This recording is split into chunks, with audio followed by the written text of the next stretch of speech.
Trending at usap-usapan nga ngayon ng mga supporter ng JM Fiang at JM Jazz. JM Jazz fans gigil na gigil kay Fiang kalat ngayon sa social media ang screenshot ng conversation umano ng ilang JM Jazz members na kung saan nagpahayag sila ng galit sa big winner ng PBB Gen 11 na si Fiang Smith. Mababasa sa conversation na nasa ibaba, tila si Fiang ang pinagbubuntunan nila ng galit dahil di umano tila nakakalimutan na ni JM ang pangako nito kay Josh kapag siya ay lumabas ng bahay ni Kuya. Tanong ng ilan, may alam kasi si Josh sa mga pinagsasabi ng iba niyang fans.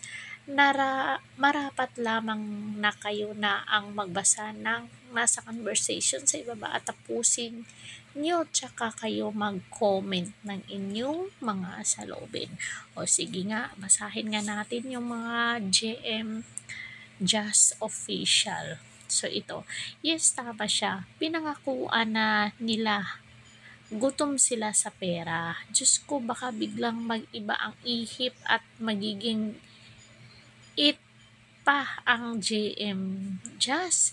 Lahat yan ginagawa nila. Mabalik din yan sa kanila. Di yan magtatagal. Uhaw sila sa kasikatan. Sumakay sila porkit madaming fan daw. Haha.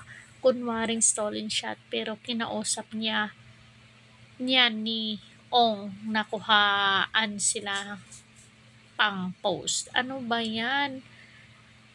Ano pa ba yan? Baka si bakla. Tapos yun, walang matino na lalaki sa kaibigan na malandi. Kahit gaano pa kamahal ni JM si Jazz, kung yung kaibigan ni JM ay daig pa niya yung linta kung makadikit kay JM at hindi pa malabo na na ma-develop si JM sa maharot niyang BFF. Kilala niyo ba guys kung sinong pinaparinggan nitong JM Just Official? Nakakalungkot man po isipin pero hindi po malabo mangyari yan kasi nga mas madalas pa po magkasama si JM at Fiang kaysa sila ni Jazz at JM. Nasasaktan ako para kay Jazz dahil kung talagang may naramdaman siya kay JM ay paniguradong mas doble yung sakit na nararamdaman ni Jazz kaysa sa atin na mga fan niya. Ang sakit talaga itong ipinakita ni JM na parang masaya siya pagkasama niya si Fiang at smooth sweet pag malandi na sinungaling kunwari best man turin niya kay GM pero may tinatagong kalandi ang kay GM. Sinasabi niyang kaibigan lang sila ni GM pero ang totoo ginagamit lang niya wag yung pagiging BFF nila para didikitan niya si JM. Halata naman sa kilos niya, hindi yang ugali sa kaibigan niyang ipinapakita niya kay JM. Parang gusto na niya lamunin ng buhay si JM. Hindi maitago ang kati sa katawan niya kaya minsan halos gusto na niyang kagatin si JM. Ang landi niya sobra at ito naman si JM halata na nasasayahan din sa ginawa sa kanya ng BFF niyang maharot. Kaya tutuusin parehas silang walang kwenta kaya bagay sila hayaan na lang sila ni Jazz dahil patuloy na lang masasaktan si Jazz at hindi deserve ni Jazz na masaktan siya. At andyan naman si Dylan na handang saluin si Jazz. Hinihintay lang niya ang go signal ni Josh. Daw marespeto at mabait pa. Yung mga fans nag-aaway-away. Pero sinabi naman ni GM na okay na sila ni Josh. So, yung mga fans din, hindi naman din nila maano kasi yan dahil hindi iba yung mag-decide kung sino ang i-love team sa kanila. O, di ba?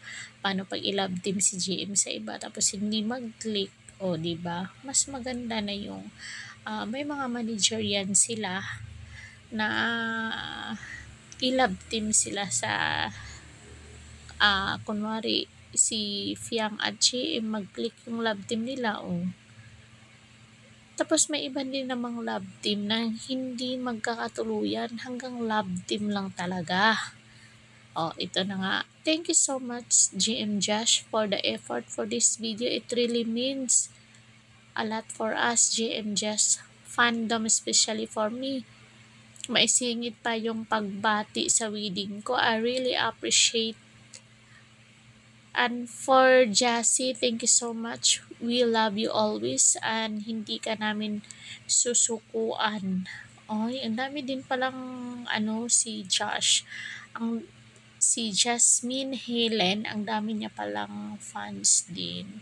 Ang ganda din ni Josh.